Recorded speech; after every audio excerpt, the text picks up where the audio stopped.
I've just become a real believer in agile ways of working. It's not just a way to do business, it's a way to live. Too many people just look at agility as a means to itself, but it is a means to an end, which is increase an organization's capability to innovate again. Sadly, I have seen too many management tools become management fads. Knowing the difference, being smart enough, being wise enough to understand what kind of a problem am I trying to solve, and therefore which tool do I reach for to get that done. I really have seen a lot of people doing Agile wrong. When they do that, it tarnishes Agile. And I do go into companies where they say, oh, we tried Agile 10 years ago and we just didn't get good results. And it hurts me. It takes a special kind of executive to do that, to say, I disagree, but I trust you enough to do it, and I am going to support you in doing this, and then seeing the outcomes and saying, I was wrong, you were right.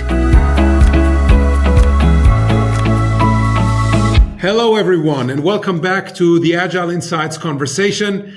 Today, I'm hosting Darrell Rigby, who is the head of the Agile practice, if I'm not mistaken, at Bain & Company. Darrell can introduce himself in a minute. Our conversation today will be based around the book he published around 4 years ago, so at the very beginning of the pandemic that hit all of us on a global level. And this might become the first of several conversations about the book.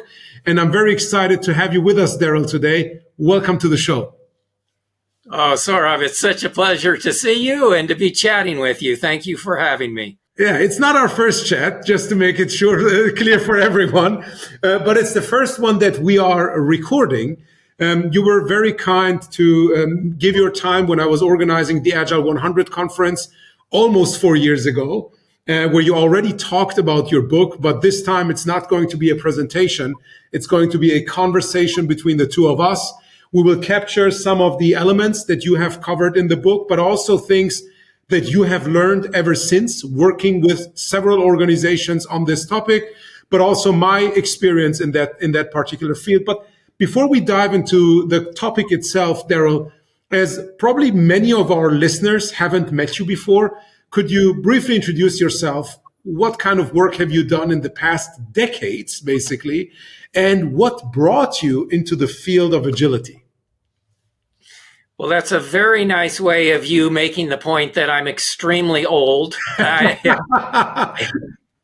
has been decades. I've been with Bain for about 45 years now.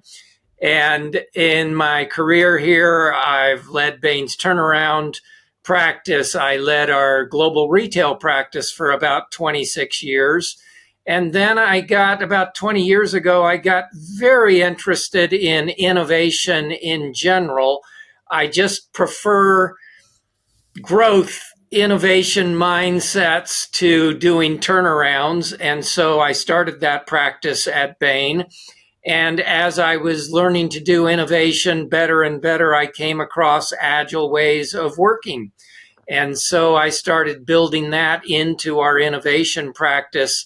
And I must say, I've just become a real believer in agile ways of working. It's not just a way to do business, it's a way to live. If you can really focus on priorities and break large tasks into smaller tasks and get them done and work with teams. And so I really have become a true believer over time. Yeah. Now, you mentioned, and I like that you connected it immediately to the topic of innovation, because unfortunately, too many people just look at agility as a means to itself, but it is a means to an end, which is increase an organization's capability to innovate again. And as you brought this up, I was reminded of one of the quotes that you shared with me in one of the conversations you and I had. And you said, if an organization is afraid of innovation, let's see how they relate to stagnation, right? And I've used this several times, and it always, like, when I use it, the CEO of a company or the senior manager, they're like, oh yeah, no, we don't want to stagnate. We actually want to innovate. Now let's explore how we can do this better. The second thing that I found interesting is you mentioned you're a believer. Now, I agree. I'm also a believer, but I think both you and I, and correct me on this if I'm wrong, have seen enough to not only believe in this method, but also know that it works. Because between believing and knowing, there's always a space. And at least for me, I mean, English is my third language in this case. Believing usually means things that you haven't seen work, but you believe in them. But I think we've seen enough cases where we're like, oh, no, we know this works, given or depending on how you apply it. And I'd like to focus our conversation on this. But how do you look at this between believing and knowing? Yeah, it's a great point. And I should start off by saying at times I can be skeptical of things. Back in 1993, I started analyzing, doing research on management tools and management practices. So for 30 years, I've been studying management tools, whether they're being adopted or not, whether they're changing results or not. And sadly, I have seen too many management tools become management fads. And when that happens, nothing good comes of it. And so I've seen tools come and go. I've seen tools that become ends to themselves. And as a result, when I came across agile ways of working, I wasn't just going to accept it at face value. So I went back and studied every research paper I could find on the effectiveness of Agile and found roughly 100 of them, many of them being meta studies that looked and said, does it really improve the performance of teams? Can it improve the performance of multiple teams? Can it improve the performance of an entire organization? And overwhelmingly, the objective data said, yes, it can do that if you're doing it right. And so then I started using it in clients, at first in small ways. And then as you get more personal experience, you say, that research had some reason to it. It makes sense. I can see for myself that it actually does work. And so what I've found through both my research and my practical application of Agile is it's a better way of working. And I feel a great responsibility. The same way if you see a fun movie or if you go to a great restaurant, you want to share it with your friends and say, you got to see this movie or you got to taste this food. It's great. It just fills me with a desire to share it with friends and say, you've got to try this. And in fact, one of the most interesting experiences I had at one of my clients, probably 15 years ago, is we'd been teaching people how to do Agile, and I listened to a group of about 6 folks getting together over in a corner, and I heard one of them say, I'm never going back to the old way of doing innovation. If they stop doing it here, I'm going to go to another company that'll let me do this. And so, yeah, I've just seen too many experiences to deny that this is a better way of working. It just works.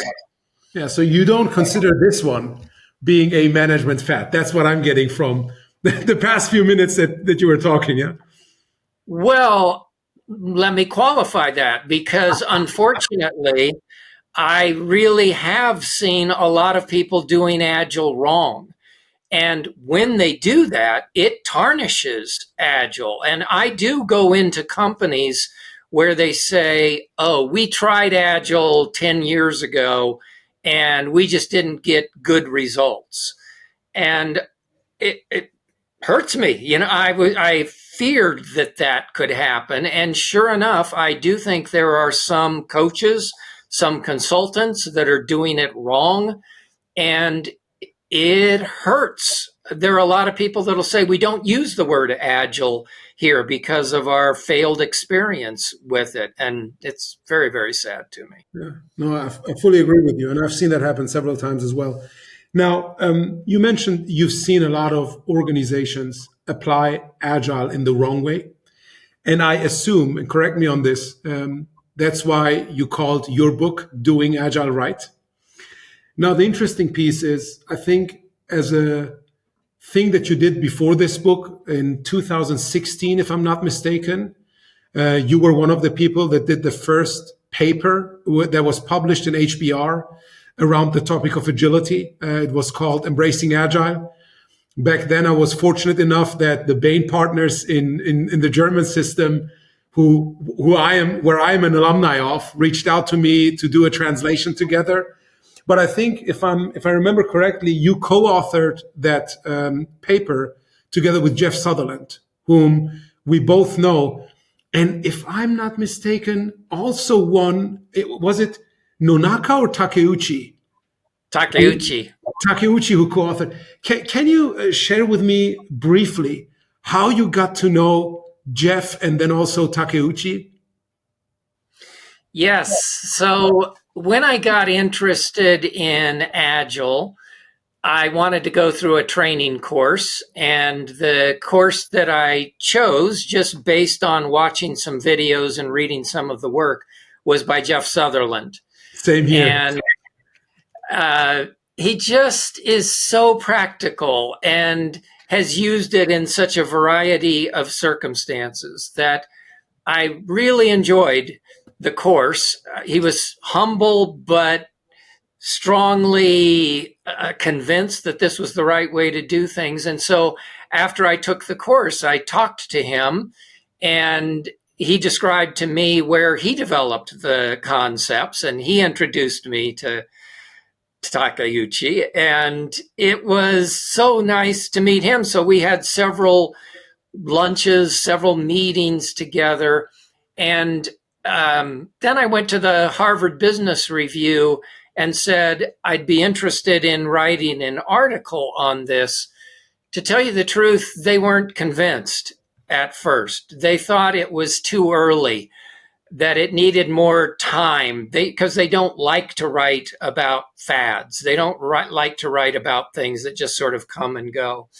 So I had a lot of conversations with them, and then the three of us co-authored that article, and it did so well that we then did a number of follow-up articles.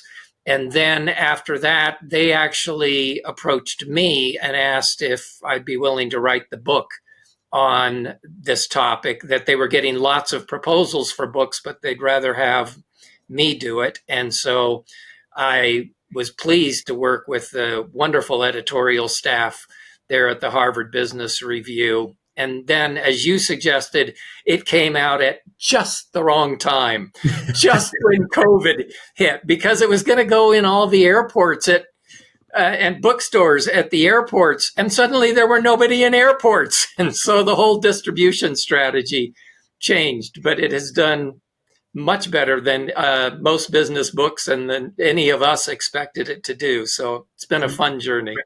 And I mean, I remember back then when we first spoke in 2020 that you mentioned COVID also had its benefits, because you could suddenly do a lot of these keynote sessions with clients all over, or potential clients all over the world.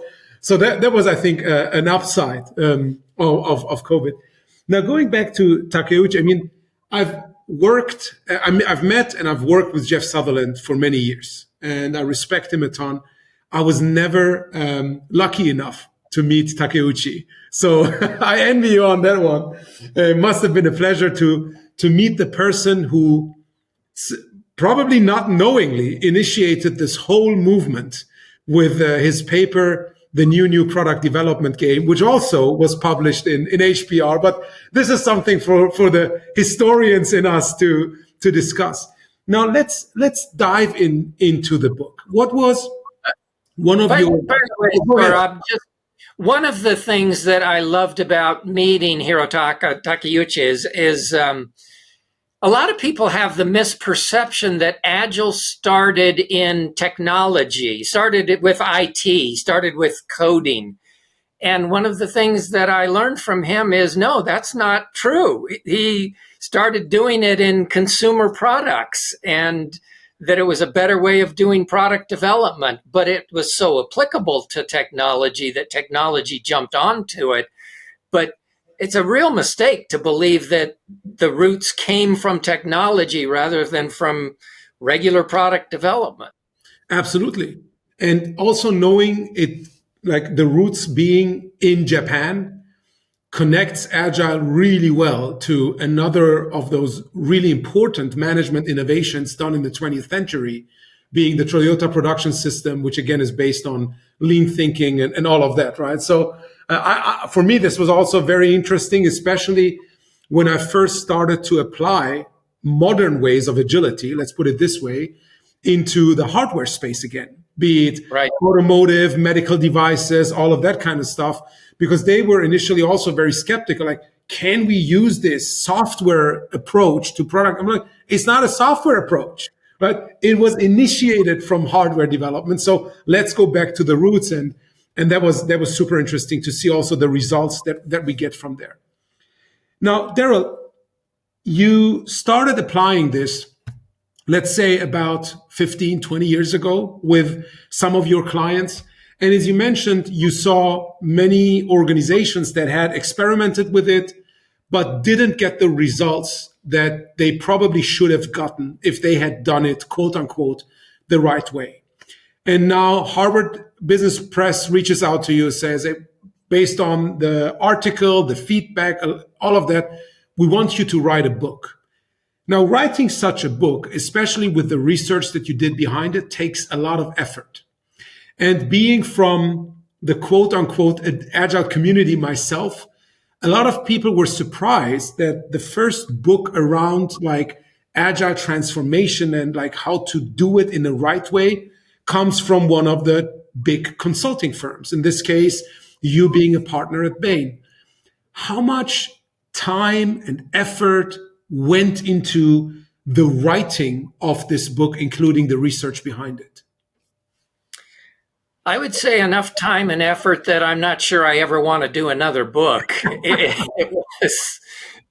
was probably 2 years of hard work in addition to I'm doing client work at the same time. And so it was very difficult. I was fortunate to have two wonderful co-authors, Sarah Elk and Steve Perez. And Sarah Elk is an expert in organizations, and Steve Perez is an expert in technology.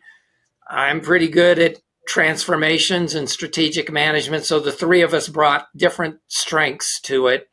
And I think we kept each other going. I'm not sure I could have done something like this by myself, but they made it bearable and even fun most of the time. But it's really, really hard work.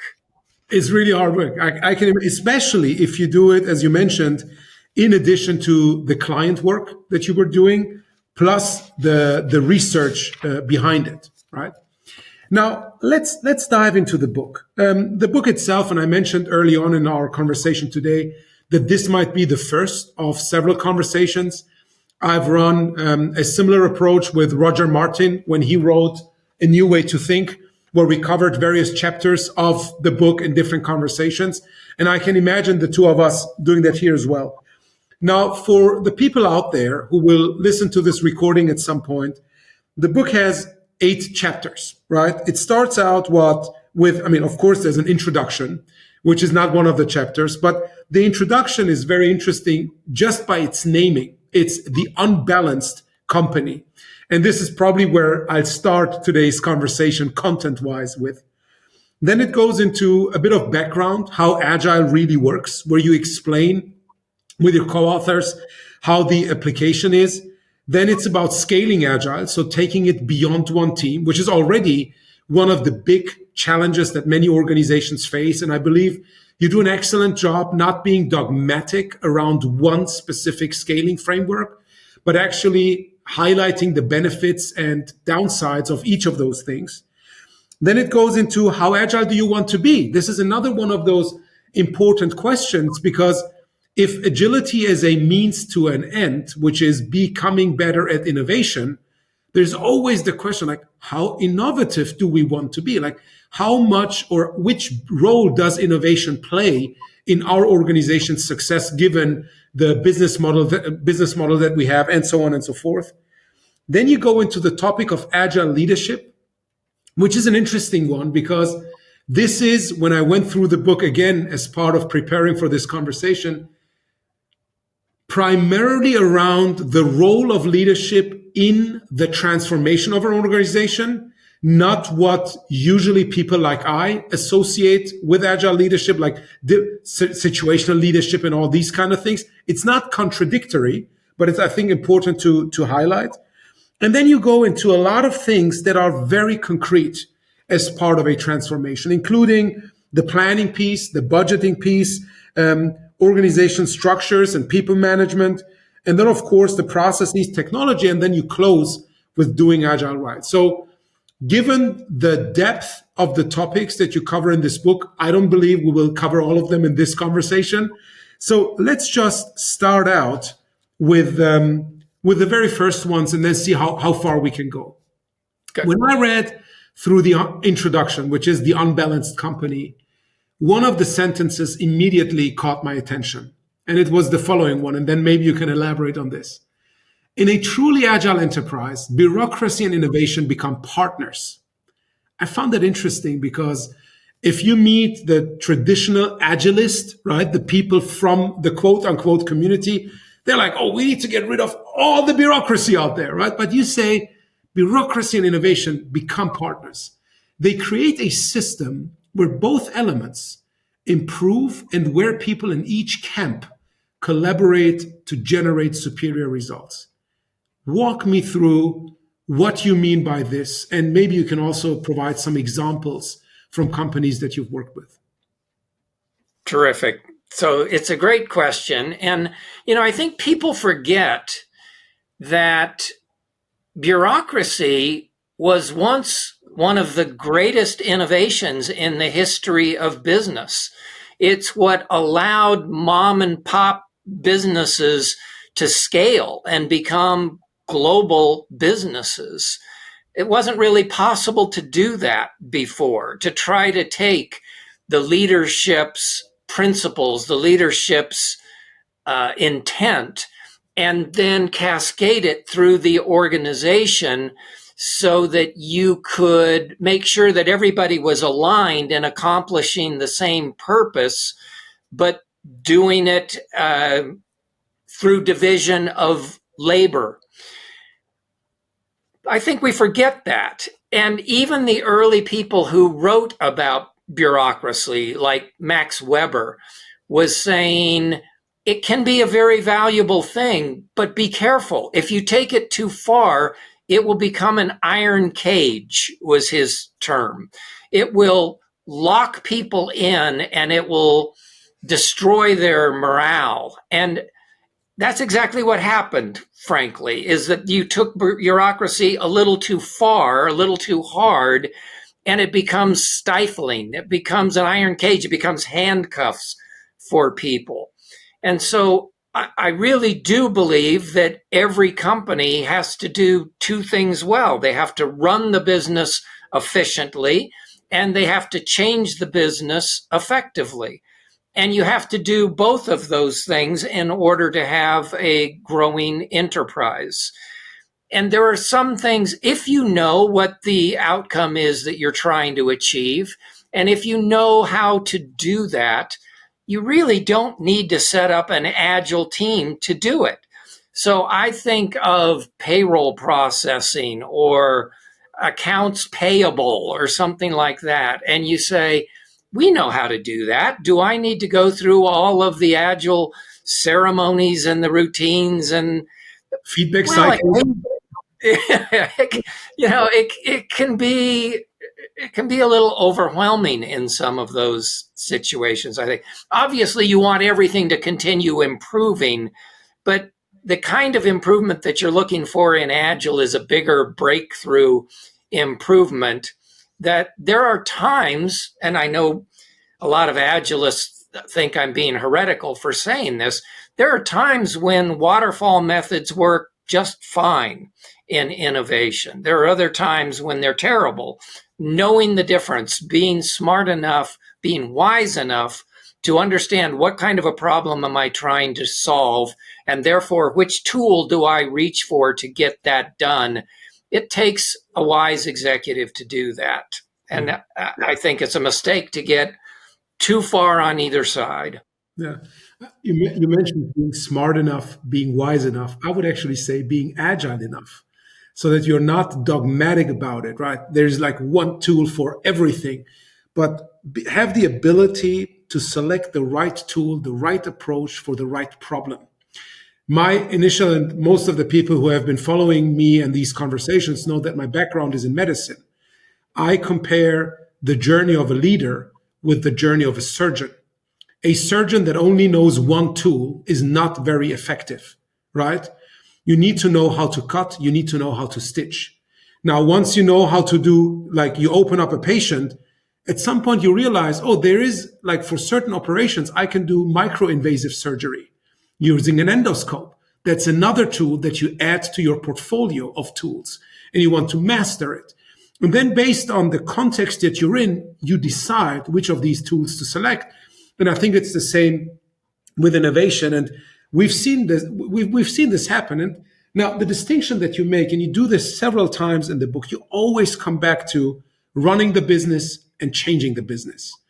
And there's a very good article, we will add it to the show notes, where John Kotter in 2001 compares management and leadership.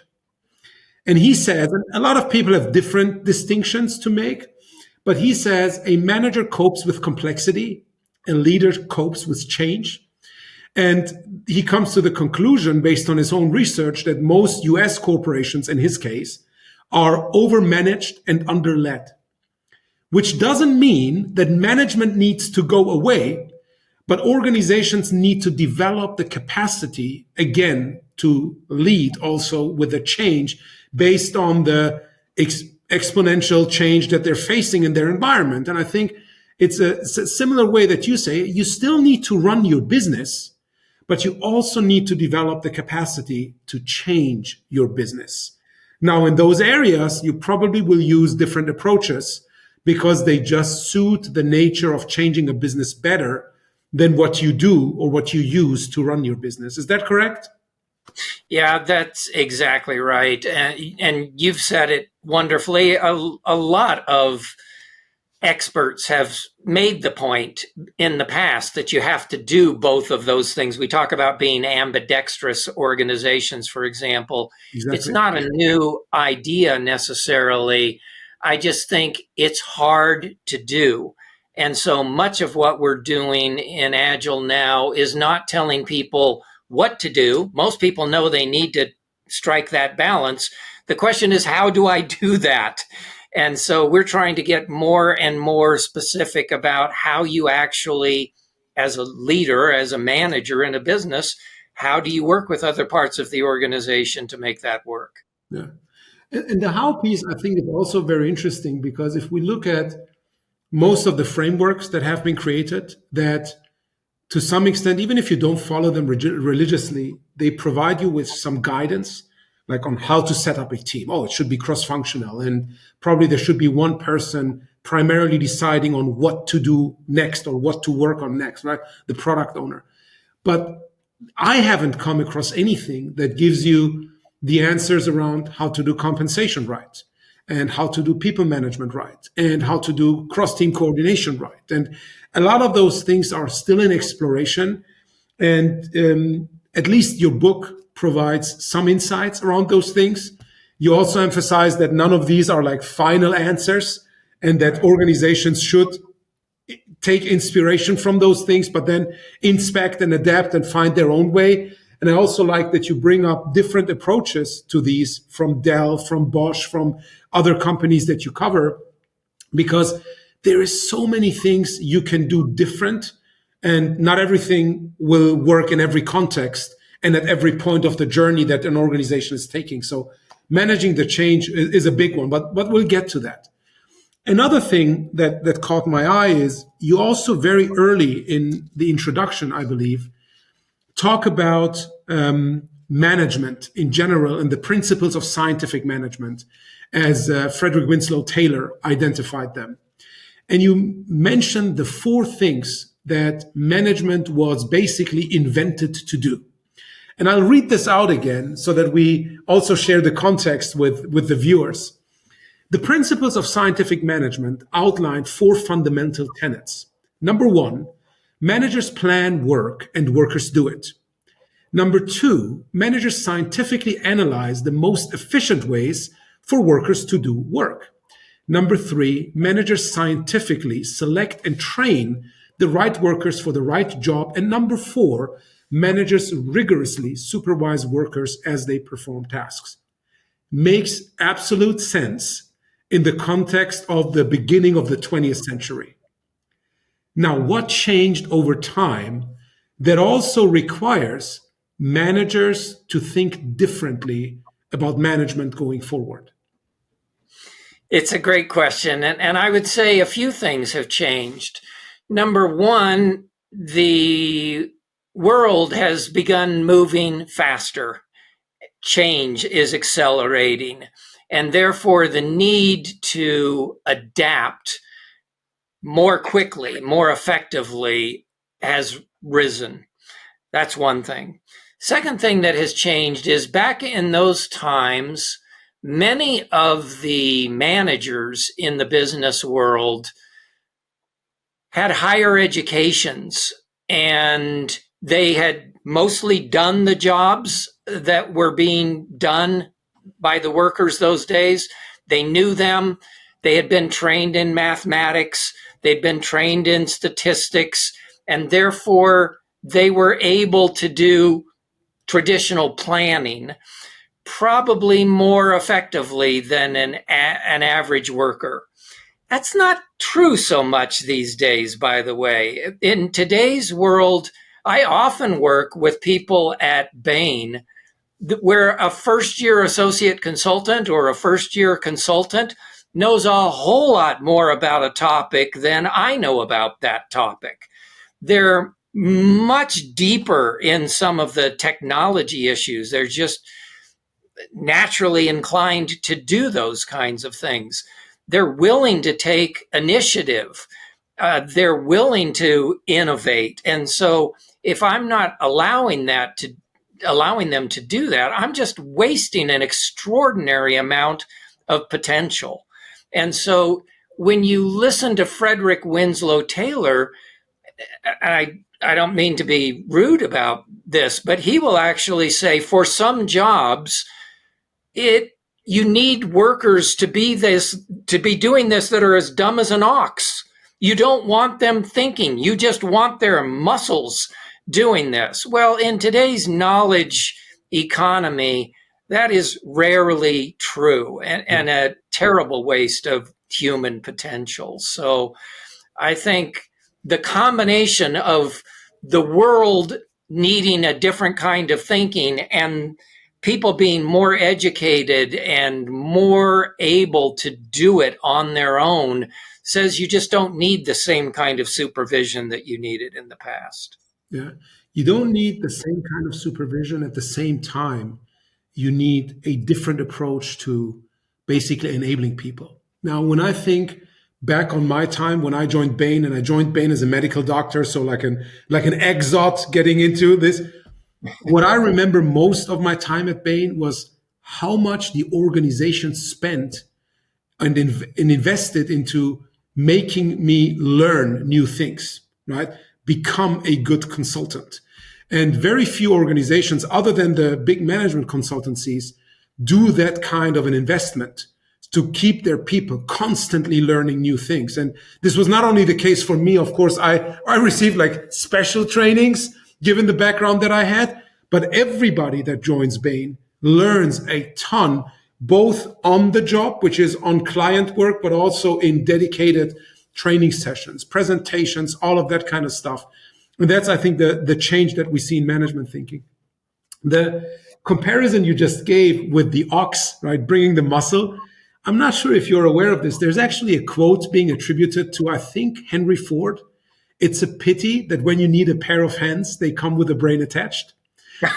It's really well covered in Stanley McChrystal's book, Team of Teams, where he has a long chapter about Taylorism and Tayloristic management and how that is completely outdated, even from the Army's perspective, where a lot of people think, no, in the Army, it's just command and control, which is not the case, right? In order to deal with the complexity that they are facing, they also applied or changed to new ways of management, which is based on people just being smarter and better educated, so that as a leader, as a manager, you have to also show up differently. You know, you make an excellent point, Sohrab, and I've thought a lot about this. I think in that initial industrial era, the way companies succeeded was by making jobs so simple that any ox could do it. You broke them down into small enough tasks that anybody could do it. And you could pay them a good enough wage to do it, but anybody could do it. So they were replaceable parts. They were replaceable cogs. And if one worker didn't like the job, well, fine, go away and I can replace you with any other worker at a minimum wage. What a shame. You know, the leaders that I respect have the ability to look at people and see potential in those people or in any other asset that other people can't see. And so they look at them and they say, I think that person can do something far more than they're being asked to do today. I can create a bigger job for them that will allow them to do that. It will be more fulfilling for them. I can pay them more than they're making by doing these dumb jobs. So we'll both get rewards from it. And yet we can still be a profitable organization because I can put them to a higher and better use than anybody else has been able to put them to. So I look at companies like Costco, for example, that end up, I have to tell you a quick story. I apologize for this. I'm here for the stories. Back in about 2012, I was shopping at my local Costco. And the guy that checked me out, you know, they look at your receipt and they compare what's in your basket. The guy that checked me out was a guy named Reggie. And I got to know Reggie over the years. And one day I'm reading in the newspaper that Reggie and another coworker have just won together a $50 million lottery. $50 million lottery. Well, the next Saturday I'm in at Costco. There's no Reggie at Costco. I said, oh, Reggie got $50 million. He's not coming back to work, huh? And he said, no, he's in hiding because everybody wants to interview him. He's got long lost relatives that haven't talked to him in decades that want to. So he's in a hotel room somewhere. We don't know. The Saturday after that, I came back. Reggie is still checking me out at the exit after he's won $25 million. I said, Reggie, what are you doing here? He said, I like it here. My friends are here. They treat me well. What am I going to do? Am I just going to sit around?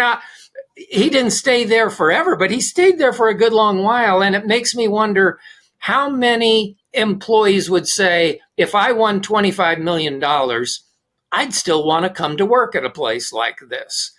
And so Costco is known for treating their employees well, paying their employees well. Analysts are always criticizing them for, you're giving them too much money, give it to us in the form of dividends or stock buybacks. And they say, you don't get it.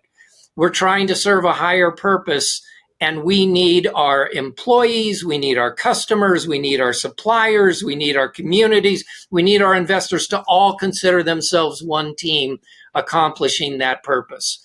And there are a few companies that have learned to do that well. When they do, you do not treat people like oxen. Yeah. And I love the fact that you shared this story around Costco. For most people in Europe, we don't know Costco. I was lucky enough to go to Costco several times when I was visiting my family in the US. But there, if you want to learn about Costco, there's an excellent episode by the Acquired podcast. I will also link that in the show notes.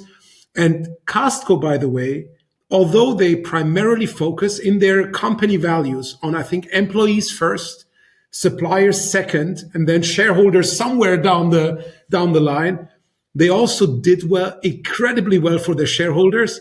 And one of their biggest shareholders used to be Charlie Munger, who recently died. Warren Buffett's basically co-leader at Berkshire Hathaway. And everybody who knows Charlie Munger and his investment philosophy, he wants to make good dividends, but he really believed in this organization and how they're constantly growing in a very profitable manner by putting their employees and their employees' development at the very first thing of their business, which it's incredible. Costco is an incredible case study that I could go on and about, but this would be too much diversion. But thanks for the story. So another thing that caught my attention, Darrell, and I'm aware that we're still talking about the unbalanced company, is I read another quote from that section in the book where you talk about senior executives who really want to scale Agile will do better by showing others how to do it than by sending subordinates off to training seminars. They themselves must understand Agile, love it, and use its methods in teams of their own. Gandhi famously said, if we could change ourselves, the tendencies in the world would also change. And although I am one of those training providers, I emphasize this point with every single one of my clients that this enablement needs to become something that's driven internally, because that's also what makes this sustainable. Now, can you share about, you're also an external that comes into organizations, and you voicing that, me voicing that, is basically we making ourselves irrelevant for the clients, right? How does that resonate with your clients, and what kind of initiatives have they taken to make this a reality? Well, I think at first it's a scary thought because to a lot of traditional leaders or managers, they feel like it's abdication of their responsibility. They feel like if I don't micromanage these people, well, then they'll make mistakes. And that's not in their interest, or it's not in the customer's interest. We don't want these people to make mistakes. And obviously that's true, but typically the way we do that is by running agile teams, running experiments to build confidence that these teams actually can do better work if you give them some latitude, if you give them some freedom within this framework to do it. So, it's a little like when all of my kids are married and have kids. I've got 8 grandkids now, but I remember clearly when my kids were first learning to drive. And it's a scary thing to let a kid drive. First of all, you're sitting side by side with them and saying, no, don't turn there. And then after a while, you're letting them go out on their own for short trips. But I didn't let them take the car and drive cross country, 3,000 miles until I had enough confidence that they could do it. But over time, I built confidence in what they were capable of doing, and they earned greater and greater trust. And that's what happens in good organizations as well. You're not abdicating responsibility. You're actually learning that by letting these teams operate the way they should operate, they're happier, you're getting better results. Your own life is improving because you're not so stressed out with it. You're prioritizing things. You're doing the things that only you as an executive can do, and you're letting them do the things that they could do better. I think too many executives, I've studied their calendars. I see what they do. They're not spending time on strategy. They're not spending time on culture and human resource decisions. They're sitting in meeting after meeting, hour after hour, second guessing what's been done by their employees, and they don't feel good unless they can criticize it.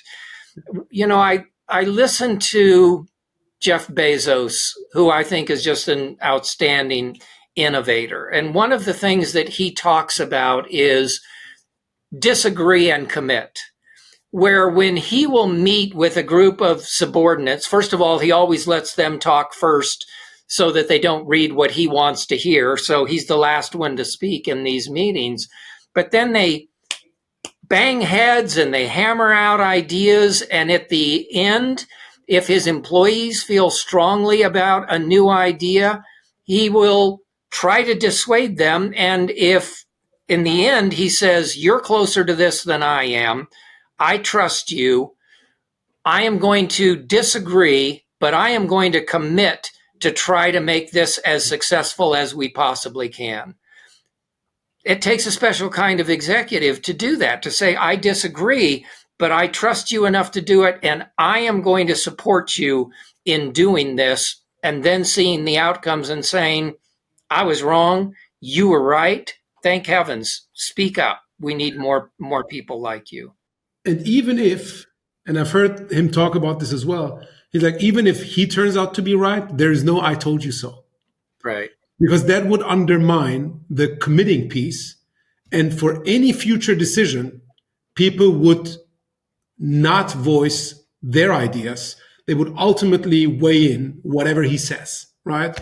So the removing the I told you piece, even if things don't turn out the way that the person believed they would turn out, is, I think, a very important point. And Jeff Bezos, there was recently an excellent podcast with him, which I will also link here, where he talks about like type 1, type 2 decision making, where he talks about disagree and commit, and a lot of the ways that Amazon runs meetings.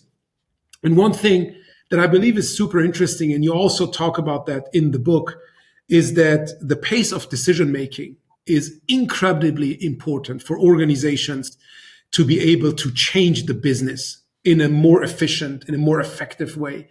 And the interesting piece is, as we're talking about Jeff Bezos, he wanted Amazon to be the most customer-centric organization on the planet. Now he wants Blue Origin, his rocket company, to be the most decisive organization on the planet. So he takes a lot of the decision-making mechanisms from Amazon to Blue Origin and experiments even further. And the most decisive organization basically means you also have to decentralize a lot of the decision-making, which also means that most leaders in like centralized positions, including the CEO, can't take all the decisions. They need to let go of a lot of this, which requires a lot of trust. Now, being conscious of our time, I want to cover a last element, and then, as I predicted, we won't cover the whole book in one session, and then we'll close for today. One of the things you also cover in this introductory piece to the book, it's interesting, we're still talking about the introduction. There's so much wisdom in this book. I love it. Is that many organizations, when they want to apply agility, they just do copy and paste from others. Copy and paste from Spotify, copy and paste from ING, copy and paste a certain framework. And to quote the book here, but the worst problem is that copycats have not learned the keystone of agile success, the ability to continuously learn, evolve, improve, and grow. In trying to shortcut the process, they fail to develop skills for adapting, customizing, and harmonizing all the elements of an operating system. And I love the analogy of an operating system. Agile transitions are never-ending journeys, not copy and paste projects. People need time to create and get accustomed to a new operating model. Predicting exactly how any given change will affect the organization is hard. So testing, learning, and step-by-step scaling are essential. Give me a few of your thoughts around this before we wrap it up for today, and then come back for another conversation.